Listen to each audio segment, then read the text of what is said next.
Le soleil de décembre 1898 s'abattait impitoyablement sur les terres arides de l'intérieur de Bahia, teignant la poussière d'un rouge ardent qui montait à chaque pas. Helena Duarte, tout juste 19 ans, avait le cœur lourd en descendant de la vieille charrette tirée par des bœufs, qui avait voyagé pendant 3 longs jours depuis son petit village jusqu'à ces terres inconnues. Dans ses mains, elle ne portait qu'un paquet de vêtements usés, tout ce qui lui restait au monde. Son oncle, Severino Duarte, évitait de la regarder. Sa voix étranglée ressemblait presque à un murmure. « C'est ici, ma fille. Le colonel a déjà été prévenu. Tu vas rester, maintenant. » Helena ne répondit pas. Ses paroles étaient restées muettes pendant des semaines, depuis qu'elle avait appris le sort qui lui était infligé. On ne disait pas « vendu », mais c'est ce que cela signifiait. Son oncle, accablé par les jeux et les dettes de cachaça, la céda comme monnaie d'échange au colonel Antonio Ferraz de Albuquerque, propriétaire d'une vaste ferme appelée Santa Clara do Sertão. La propriété semblait infinie. Le manoir, construit au milieu de la cour poussiéreuse, arborait des murs blanchis à la chaux qui reflétaient le soleil ardent. On y trouvait des enclos remplis de bétail, des ouvriers qui allaient et venaient, et des rangées de maisons simples construites pour les employés. Pour Helena, tout cela ressemblait à un petit royaume isolé du reste du monde. Et le colonel, son roi absolu. Lorsque la porte du balcon s'ouvrit, elle s'attendait à voir un vieil homme cruel, au ventre rebondi et au visage empreint d'arrogance. Mais ce qu'elle découvrit était différent, un homme grand, presque quarantenaire, aux cheveux noirs tachetés de gris aux tempes. Son regard, fixe mais serein, semblait peser chaque détail autour de lui. Il portait des vêtements simples et sans fioritures et marchait avec une autorité qui se percevait sans crier. « Severino », dit le colonel en descendant les marches. Sa voix grave était calme mais ferme. « Je vois que vous avez amené la fille. »« Oui, colonel. Voici Helena, ma nièce. C'est une travailleuse acharnée, elle sait cuisiner, coudre et s'occuper de la maison. » Alors que son oncle se recroquevillait dans ses excuses, Helena sentit le regard du colonel sur elle. Ce n'était pas le regard possessif qu'elle avait craint. Ni le mépris, comme elle en avait connu tant d'autres. Il y avait de la curiosité. « Helena », répéta-t-il son nom d'une voix étonnamment douce. « Bienvenue à la ferme Santa Clara. » Ces mots, ainsi prononcés, la déconcèrent. L'espace d'un instant, elle crut presque qu'il la voyait comme une personne, et non comme le paiement d'une dette. Bientôt, une femme noire d'âge mûr apparut à côté du colonel, les cheveux attachés en un chignon serré, le regard perspicace mais bienveillant. « Voici Donna Mathilde », présenta le colonel. « Je vais vous montrer vos quartiers. » Mathilde prit délicatement le paquet des mains de la jeune femme. « Viens, ma chère. On va prendre soin de toi. » Helena la suivit sans se retourner. Elle ne voulait pas revoir son oncle, ni voir la honte se peindre sur son visage. Pour la première fois depuis longtemps, malgré sa peur, elle ressentit un étrange soulagement. La chambre qui lui était attribuée se trouvait à l'arrière de la maison principale. Elle était petite mais étonnamment propre, un lit en fer bien fait, une simple commode en bois et une fenêtre donnant sur le verger, où le vent apportait le parfum des oranges mûres. Pour Helena, habituée au sol dur et humide de la maison de son oncle, cela semblait déjà un luxe. Donna Mathilde posa une bassine d'eau fraîche sur la commode et disposa des serviettes propres sur le lit. « Aujourd'hui, repose-toi », dit-elle d'une voix ferme mais maternelle. « Demain, nous parlerons de tes corvées. » Avant de partir, elle ajouta. « Souviens-toi, ma fille, ici, on te traite avec respect. » Les mots résonnèrent en Helena. Respect. Depuis combien de temps n'avait-elle pas entendu cela? Depuis la mort de sa mère, elle vivait comme un fardeau, quelque chose à cacher ou à rejeter. Maintenant, malgré l'incertitude, elle sentait une lueur d'espoir. Ce soir-là, elle dîna dans la cuisine avec Mathilde et les autres domestiques. La table était somptueuse, haricots avec de la viande séchée, riz, farine et confiture de papaye. Helena se souvenait à peine de la dernière fois qu'elle avait mangé un repas chaud et copieux. « Le colonel dîne-t-il toujours seul ?» demanda-t-elle, remarquant son absence. « Presque toujours », répondit Mathilde. Depuis la mort de sa femme il y a plus de 10 ans, il partage rarement une table avec qui que ce soit. Helena garda le silence. Cette révélation l'a surpris. Il avait donc aimé quelqu'un. Savoir cela, pour une raison inconnue, lui procurait un étrange réconfort. Les jours suivants, elle fut intégrée à la routine de la ferme. Elle aidait à la cuisine, s'occupait du jardin d'herbes médicinales et tenait la bibliothèque en ordre. C'étaient des tâches honnêtes, différentes de ce qu'elle craignait. Le colonel apparaissait de temps à autre, lui demandait si elle s'adaptait, mais il ne la traitait jamais avec impolitesse ni intimidation. Il y avait chez lui une certaine réserve, comme s'il gardait quelque chose qu'il ne laissait personne toucher. Un après-midi, alors qu'elle nettoyait la bibliothèque, Elena trébucha sur une pile de livres et tomba par terre, se cognant la tête contre le coin de la table. La douleur était vive et elle sentit du sang couler. « Enve !» Elle cria et tenta de se lever, mais une voix grave l'en empêcha. « Ne bougez pas, dit le colonel en s'agenouillant près d'elle. D'une main ferme mais étonnamment douce, il examina la blessure. Une odeur de savon et de tabac l'accompagnait. « Ce n'est pas profond, mais ça saigne. Je vais la nettoyer. » À sa surprise, il n'appela ni Mathilde ni un autre domestique. Il apporta lui-même de l'eau et des linges propres, nettoyant délicatement la plaie. Elena garda les yeux fermés, troublée par cette sensation de soin qu'elle n'avait jamais éprouvée auparavant. « Voilà, » dit-il en appliquant un linge propre sur la plaie. « Ça guérira dans quelques jours. » En se retournant pour le remercier, Elena remarqua la proximité de leur visage. Il y avait quelque chose de différent dans son regard, pas du désir brut, pas de la froideur, mais quelque chose qu'elle ne pouvait nommer. Elle rougit et détourna le regard. Ce soir-là, tandis que Mathilde appliquait une pommade maison sur la plaie, Elena se risqua à demander. « Donna Mathilde, le colonel est-il toujours aussi gentil ?» La vieille dame sourit d'un air énigmatique. « Avec certaines personnes, oui. Mais ne vous y trompez pas, il porte de profondes blessures. » Les pluies de janvier tombèrent dru, transformant la poussière rouge en boue et confinant tout le monde à l'intérieur du manoir. C'est dans ce climat lourd et humide qu'Elena commença à en apprendre un peu plus sur l'homme énigmatique qui dirigeait désormais son destin. Un après-midi, alors qu'elle rangeait les étagères de la bibliothèque, elle trouva un livre posé au fond d'une étagère. L'exemplaire, vieux et usé, se révéla être un recueil de poésie de Castro Alves. Dans les marges, des notes manuscrites, d'une écriture ferme et élégante, étaient inscrites. Elena caressa les lettres du doigt, sans bien comprendre, car elle pouvait à peine lire. « Je vois que vous avez retrouvé mon exemplaire perdu, » dit une voix derrière elle. Elena sursauta et faillit laisser tomber le livre. Le colonel était appuyé contre l'encadrement de la porte, les cheveux humides de pluie, et la regardait avec un sourire rare et retenu. « Je ne le touchais pas, il est juste tombé pendant que je le nettoyais. » murmura-t-elle, gênée. « Pas besoin de t'excuser, » répondit-il en s'approchant lentement. « Aimes-tu la poésie ?» Elena baissa les yeux. « Je ne sais pas bien lire. Ma mère ne m'a appris que les bases, avant de partir. » Il y eut un moment de silence, et elle craignit d'avoir mal dit. Mais au lieu de le réprimander, il ouvrit le livre à une page marquée et commença à lire à voix haute. Sa voix grave emplit la pièce, donnant vie aux mots du poète abolitionniste. Elena ne comprenait pas chaque phrase, mais elle en ressentait la cadence, la force et l'émotion. Le son l'enveloppait comme une mélodie. « C'est magnifique », murmura-t-elle lorsqu'il eut terminé. Le colonel referma le livre avec précaution. Castro Alves croyait que les livres étaient des graines. Et que nul ne devait vivre sans liberté. Elena le regarda avec surprise.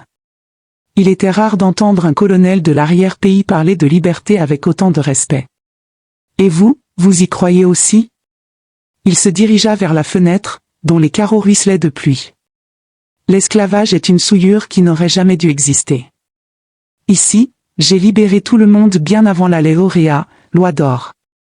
Aujourd'hui, ils sont employés, avec leurs propres maisons et des écoles pour leurs enfants. Ces mots résonnèrent dans le cœur d'Elena comme si elle n'avait jamais imaginé entendre quelque chose.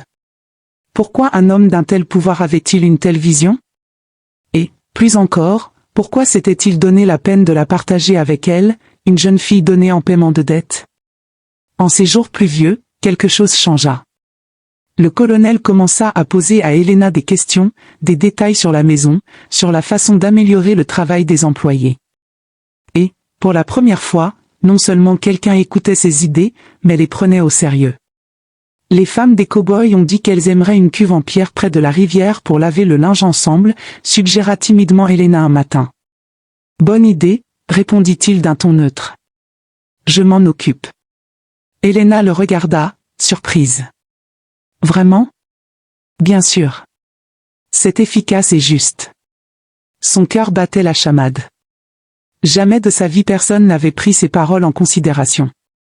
Le temps passait lentement à la ferme de Santa Clara, mais Elena commençait à sentir que, chaque jour, elle découvrait un nouveau détail sur ce lieu et le colonel. Ce n'était plus seulement la peur qui emplissait son cœur, il y avait aussi de la curiosité, un mélange de respect et une confusion qu'elle ne parvenait pas à nommer. Par un jeudi après-midi étouffant, un peu plus de 6 semaines après son arrivée, le silence du verger fut brisé par des cris désespérés provenant des enclos. Elena laissa tomber le panier de mangue qu'elle portait et courut, le cœur battant. À son arrivée, il trouva un groupe d'hommes encerclant un cow-boy allongé au sol, le bras plié de façon grotesque. C'était le taureau sauvage, expliqua l'un des cow-boys, en sueur et angoissé. Et a essayé de séparer les vaches et a été encorné. L'homme gémit bruyamment, la douleur se manifestant par chaque tremblement de son corps. Le colonel arriva peu après, s'agenouillant près du blessé. Il lui toucha doucement le bras, évaluant la situation. Vu la gravité de la situation, il est cassé.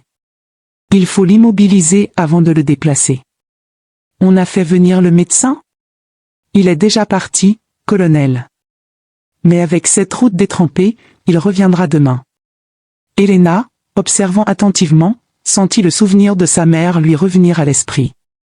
Donna Candida, sage-femme et guérisseuse de son village, lui avait appris dès son plus jeune âge à gérer les blessures, la fièvre et les accouchements. Avant qu'elle ne puisse s'arrêter, elle fit un pas en avant. Je sais quoi faire. Je peux aider. Tout le monde la regarda avec surprise. Le colonel l'observa en silence, comme pour jauger la fermeté de sa voix. Vous le savez vraiment? Demanda-t-il sans ironie. Ma mère m'a appris à immobiliser les os cassés. Ce n'est pas aussi parfait que le ferait le médecin, mais cela soulagera la douleur en attendant son arrivée. Il y eut un instant d'hésitation, jusqu'à ce que le colonel acquiesce. De quoi avez-vous besoin? Les hommes apportèrent des lattes de bois, des chiffons propres et des cordes. Elena travailla d'une main ferme, ignorant les regards suspicieux. Elle appliqua la telle, noua les bandages et vérifia la circulation sanguine. Elle se déplaça avec assurance, comme si le souvenir de sa mère guidait chacun de ses gestes. Lorsqu'elle eut terminé, le cow-boy poussa un soupir de soulagement. Le colonel observa chaque détail. « Où avez-vous appris cela ?» demanda-t-il d'une voix grave mais curieuse. « Ma mère prenait soin de tout le monde dans notre village. J'ai appris d'elle. Après sa mort, j'ai essayé de continuer à aider, mais mon père disait que ce n'était pas un travail pour une jeune femme. » Elena détourna le regard, se souvenant de la dureté avec laquelle elle avait été réduite au silence tant de fois. Le colonel resta silencieux un instant, puis prit la parole. « Votre père avait tort. Ce que vous avez fait ici a sauvé le bras de cet homme. » Ces mots, si directs, lui firent chaud au cœur. Jamais personne n'avait reconnu la valeur de son savoir. Après l'épisode du corral, Elena commença à être perçue différemment par les ouvriers agricoles. Certains chuchotaient encore dans son dos, mais d'autres la considéraient avec respect. La jeune femme, auparavant perçue comme une intruse du destin, portait désormais le poids de celle qui avait déjà fait ses preuves. Le lendemain matin, Elena fut surprise de trouver une cafetière fraîche et une assiette de pain de semoule de maïs sur la table de la cuisine. Donna Quiteria, la cuisinière de longue date, lui adressa un sourire discret. « Je l'ai préparé pour vous, jeune fille. Le colonel nous a demandé de ne pas oublier que vous faites désormais partie de la famille. » Elena sentit son cœur s'emballer. Elle n'aurait jamais pensé que quiconque dans cette maison la verrait ainsi. Pourtant, l'ombre de cet accord planait lourdement sur son esprit. Elle n'était pas là par amour, mais par imposition. Le colonel, quant à lui, semblait plus calme que d'habitude. Elena remarqua que chaque fois qu'il la voyait, son regard s'attardait un instant. Derrière cette posture rigide se cachait quelque chose, comme si la ferme entière était un mur protégeant des secrets qu'il n'osait pas révéler. Un après-midi, Elena le trouva dans son bureau, feuilletant une pile de vieilles lettres. Le colonel sursauta en remarquant sa présence, mais il ne referma pas immédiatement les papiers. Elle vit un nom écrit en haut de l'une des lettres, Isabelle. Son regard devint dur, presque défensif. « Ça ne te regarde pas », dit-il sèchement en rangeant les papiers dans un tiroir. Elena baissa la tête, gênée. Mais ce mot résonnait dans son esprit, Isabelle. Qui pouvait ce être? Une ancienne flamme? Un souvenir qui le retenait prisonnier du passé? Cette nuit-là, allongée dans sa chambre, Elena put à peine dormir. Le vent frappait les fenêtres, et chaque craquement du bois semblait résonner comme une question sans réponse. Elle sentait qu'il y avait quelque chose de profond et de douloureux caché dans l'âme de cet homme. Quelque chose qui expliquait peut-être sa dureté, son silence, son regard parfois lointain, parfois implorant une proximité. En même temps, elle-même commençait à se transformer. Elle réalisait que sa vie ne se limitait plus à ce qu'elle avait laissé derrière elle. Pour la première fois, elle pouvait imaginer un avenir qui ne se résumerait pas à la survie, mais à la liberté de choix. Ce qu'elle ignorait, c'était si elle aurait le courage de briser les barrières que le colonel avait érigées autour de lui. Les journées à la ferme devinrent un cycle de routine et d'incertitude. Elena accomplissait ses tâches avec dévouement, mais ses pensées revenaient toujours aux lettres cachées dans le bureau du colonel. Le nom d'Isabelle semblait résonner en elle, comme s'il détenait la clé pour comprendre cet homme qui dominait désormais ses nuits blanches. Un après-midi, alors qu'elle aidait au jardin, Elena fut surprise par l'arrivée d'un visiteur inattendu. Un homme élégant, vêtu d'une veste claire, descendit de la voiture avec un sourire confiant. Les ouvriers agricoles s'arrêtèrent pour observer, et même le colonel, toujours impassible, se leva du porche, l'air tendu. « Docteur Augusto ?» « Je ne m'attendais pas à votre visite, » dit le colonel d'un ton retenu. Elena observa en silence. Cet accueil avait quelque chose d'étrange. Le visiteur salua le colonel avec solennité, mais son regard, en se posant sur Elena, était. Et une curiosité non dissimulée s'illumina. « Et qui est cette jeune femme ?» demanda-t-il en haussant un sourcil. Le colonel fronça les sourcils. « Ma femme » répondit-il sèchement, presque sur la défensive. Elena sentit un frisson la parcourir. Elle n'avait jamais entendu le colonel utiliser ce mot pour la désigner, et la dureté avec laquelle il le prononçait suscitait un mélange de malaise et d'étrange satisfaction. Le visiteur, cependant, sourit ironiquement. « Tiens, je ne savais pas que vous vous étiez remarié, colonel. » Ce mot une fois de plus fit battre le cœur d'Elena. Puis ce fut confirmé, il y avait un passé qu'il avait tenté d'enterrer, mais qui ressurgit maintenant devant elle par fragments. Qui avait été sa première femme? Isabelle était-elle la femme des lettres? Le dîner ce soir-là fut tendu. Le docteur Augusto parlait avec aisance, essayant de provoquer le colonel à chaque phrase, tandis qu'Elena sentait que leur rivalité allait bien au-delà de simples divergences d'opinion. Le colonel, quant à lui, restait figé, mais ses yeux se posaient parfois sur Elena, comme s'il craignait qu'elle ne se laisse séduire par son charme. Lorsque le visiteur partit enfin, Elena le trouva seul sur le porche, un verre de cachaça à la main. La lune éclairait son visage buriné, et elle voulut tout lui demander à la fois, qui était Isabelle, ce que signifiait ce « encore » et pourquoi il cachait tant de douleur. Mais le silence entre eux était plus lourd que tous les mots. Elena savait, au fond d'elle-même, que la vérité se rapprochait. Mais aurait-elle le courage de l'affronter? Le lendemain matin de la visite du docteur Augusto, la ferme semblait respirer un air différent. Les ouvriers chuchotaient, comme s'ils sentaient que quelque chose avait changé. Elena, agitée, décida d'aller au verger pour se changer les idées, mais son esprit tournait encore autour des mots qu'elle avait entendus, encore. Alors qu'elle cueillait des oranges, elle sentit une présence derrière elle. C'était le colonel. Contrairement aux autres fois, son expression n'était pas dure, mais plutôt une lueur fatiguée dans ses yeux. « J'ai besoin que tu viennes avec moi », dit-il simplement, d'un ton ferme mais sans hostilité. Intriguée, Elena le suivit jusqu'à un petit hangar en bois, loin du quartier général. À l'intérieur, le colonel ouvrit une boîte en bois sombre et en sortit un vieux portrait. C'était celui d'une jeune femme au doux sourire et au regard intense.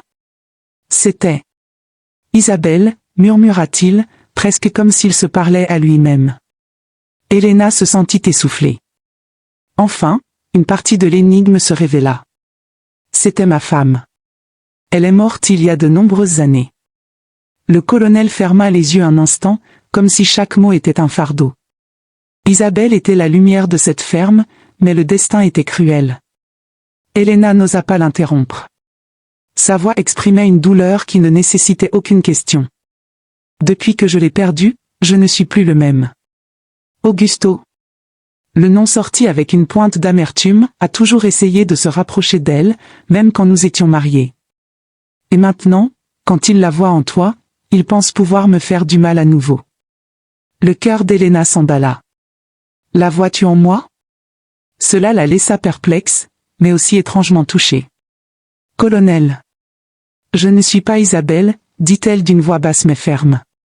Il la regarda avec des yeux larmoyants, un contraste douloureux avec sa dureté habituelle. Je sais, mais parfois, c'est difficile d'oublier. Un épais silence s'installa entre eux. Helena sentit que, pour la première fois, elle se trouvait face à l'homme véritable derrière l'armure, non seulement le colonel rigide et puissant, mais le veuf blessé, prisonnier de souvenirs dont il ne pouvait se défaire. À cet instant, Helena réalisa quelque chose de nouveau en elle. La peur qu'elle ressentait pour lui commença à se transformer en compassion, et avec elle, une subtile flamme de quelque chose de plus, quelque chose qu'elle n'osait toujours pas nommer. Les jours qui suivirent la révélation concernant Isabelle apportèrent une atmosphère nouvelle à la ferme. Helena ne voyait plus le colonel simplement comme un homme autoritaire, mais comme quelqu'un marqué par la douleur. Pourtant, l'ombre d'Isabelle était partout, dans les lettres, dans les regards des domestiques, dans les souvenirs silencieux qui planaient sur la maison. Un après-midi pluvieux, alors qu'elle brodait près de la fenêtre, Helena entendit des pas lourds dans le couloir. Le colonel entra précipitamment, portant une lettre fraîchement arrivée. Le cachet de cire portait un blason inconnu. « C'est d'Augusto », dit-il en jetant l'enveloppe sur la table. Helena resta silencieuse, le regardant déchirer le papier avec une rage contenue. Son regard parcourut rapidement les lignes et sa mâchoire se serra. « Cet homme n'abandonne pas », murmura-t-elle en serrant le poing. « Il veut prendre mes terres, tout comme il a tenté de prendre Isabelle. » Helena sentit son cœur se serrer. Elle comprenait désormais que leur rivalité dépassait largement les luttes de pouvoir, une blessure personnelle ne s'était jamais refermée. « Il ne peut pas détruire ce que tu as bâti », risqua Helena pour le réconforter. Le colonel la fixa intensément. « Et toi, tu serais au plus bas. De mon côté, même si cette guerre s'éternise ?» La question prit Helena par surprise. Il y avait dans son regard quelque chose qui n'était pas seulement de la méfiance. C'était comme s'il cherchait une ancre, quelqu'un capable de le retenir avant qu'il ne sombre complètement. Elle sentit son visage s'empourprer. Elle ne répondit pas tout de suite, mais ce silence suffisit au colonel pour se rapprocher, comblant la distance qui les séparait depuis toujours. Helena sentit la chaleur de son souffle si près qu'elle frissonna de tout son corps. Soudain, il recula, dressant à nouveau le mur qu'il avait tant de fois érigé. « Oublie ce que j'ai dit », dit-il en se tournant vers la fenêtre. « Je ne veux pas t'entraîner dans mes fantômes. » Mais Helena ne pouvait plus ignorer ce qui s'épanouissait en elle. À chaque révélation, à chaque regard, elle se sentait prisonnière non seulement du mystère du passé, mais aussi d'une passion inattendue qui menaçait de tout bouleverser dans sa vie. La pluie incessante qui tombait sur la ferme transformait les chemins en boue, confinant tout le monde à l'intérieur du manoir. Mais, curieusement, cet isolement commença à rapprocher silencieusement Helena et le colonel. Un matin gris, elle était dans le jardin d'herbes aromatiques, s'occupant des plantes qu'elle cultivait avec tant de soin, lorsqu'elle entendit le son d'une guitare provenant de la bibliothèque. Elle s'approcha de la fenêtre ouverte et vit le colonel assis, les yeux fermés, grattant une mélodie mélancolique. Chaque note semblait porter le désir et la solitude, des souvenirs d'Isabelle et de moments qu'il n'oublierait jamais. Helena resta immobile, observant. Pour la première fois, elle vit cet homme puissant et distant se montrer vulnérable. Quelque chose de profond dans son expression la toucha, réveillant des sentiments qu'elle tentait de contrôler depuis des semaines. Puissance et rigidité cédèrent la place à un homme qui aimait, souffrait, et d'une certaine manière, avait besoin d'être compris. La musique cessa, et il ouvrit les yeux, conscient de sa présence. Une légère rougeur envahit le visage d'Elena, mais il ne la réprimanda pas. Au lieu de cela, il sourit doucement, presque timidement. « Aimes-tu la musique » demanda-t-il. « Oui » répondit-elle à voix basse. « C'est magnifique. » Il y eut un moment de silence, où ils échangèrent un regard. Elena ressentit quelque chose qu'elle n'avait jamais éprouvé auparavant, la sensation d'être perçue non pas comme une personne à qui l'on doit de l'argent, ni comme une propriété, mais comme une personne digne d'attention et de respect. Au fil du temps, les petites interactions se multiplièrent, le colonel lui demandait son avis sur des livres, lui montrait des extraits de vieilles lettres ou s'enquérait de petites tâches à la ferme. Chaque geste était empreint de soin et d'attention, mais toujours respectueux, jamais intrusif. Un soir, alors que la lune éclairait la cour, Elena s'assit près de la cheminée, et il s'approcha, un recueil de poèmes à la main. « J'ai pensé que tu aimerais le lire », dit-il en lui tendant le volume. Elle accepta, et ses doigts effleurèrent les siens pendant un instant bref mais intense. Ce contact les laissa tous deux silencieux, un silence chargé d'émotions refoulées et de désirs inexprimés. Elena comprit que la tension entre eux n'était pas seulement due à la curiosité ou à l'amitié, mais à quelque chose de plus profond, quelque chose qui pouvait grandir avec le temps et la patience. Mais, à ce sentiment s'ajoutait la peur. La peur du passé, des souvenirs d'Isabelle, de sa propre réputation et des attentes du monde à son égard. Elena comprit qu'approcher le colonel pouvait signifier entrer en territoire inconnu, empreint de douleur et d'incertitude. La pluie cessa enfin, et le soleil de février illumina la ferme de Santa Clara d'une douce lumière. Elena sentit quelque chose changer en elle, sa peur initiale s'était transformée en curiosité, en respect, peu à peu, en un sentiment qu'elle n'osait nommer. Ce matin-là, elle aidait à ranger des livres à la bibliothèque lorsque le colonel entra, plus léger que d'habitude. Son regard croisa le sien, et pour la première fois, aucun mur ne sembla les séparer. « Elena » dit-il d'une voix ferme mais douce, « je veux que tu saches que j'ai confiance en toi. Et pas seulement pour t'occuper de la maison ou du jardin. Je te fais confiance pour comprendre cet endroit, cette ferme, et moi aussi. » Elle déglutit, sentant son cœur s'emballer. Elle n'aurait jamais imaginé recevoir une telle confiance. « Colonel, je... » commença-t-elle, mais les mots lui manquèrent. Il s'approcha lentement, gardant respect et distance, mais laissant l'intimité grandir. « Tu n'as rien à dire pour l'instant, » murmura-t-il, « sache juste que tu fais déjà partie de tout cela. » Elena ressentit une vague de chaleur et de soulagement. Pour la première fois depuis son arrivée, elle ne se sentait plus comme une simple dette payée ou une obligation remplie. Il y avait de la place pour quelque chose de plus, de la compagnie, de la confiance, peut-être, de l'affection. À cet instant, elle entendit des pas derrière elle. Donna Quiteria entra, portant un plateau avec du café et des gâteaux. Le colonel s'éloigna et Elena réalisa que, malgré l'attirance et la curiosité grandissante, la patience et le respect mutuel régnaient dans le lien qu'ils commençaient à tisser. Plus tard, seule dans sa chambre, Elena ferma les yeux et elle s'autorisa à imaginer un avenir possible, peut-être l'amour, peut-être l'amitié, peut-être une relation fondée sur le respect et la compréhension. Et, pour la première fois, elle s'autorisa à rêver. Le vent soufflait par la fenêtre ouverte, apportant le parfum des fleurs et de la terre humide. Elena sourit, sentant que, malgré la douleur du passé et les incertitudes du présent, il y avait de l'espoir pour l'avenir.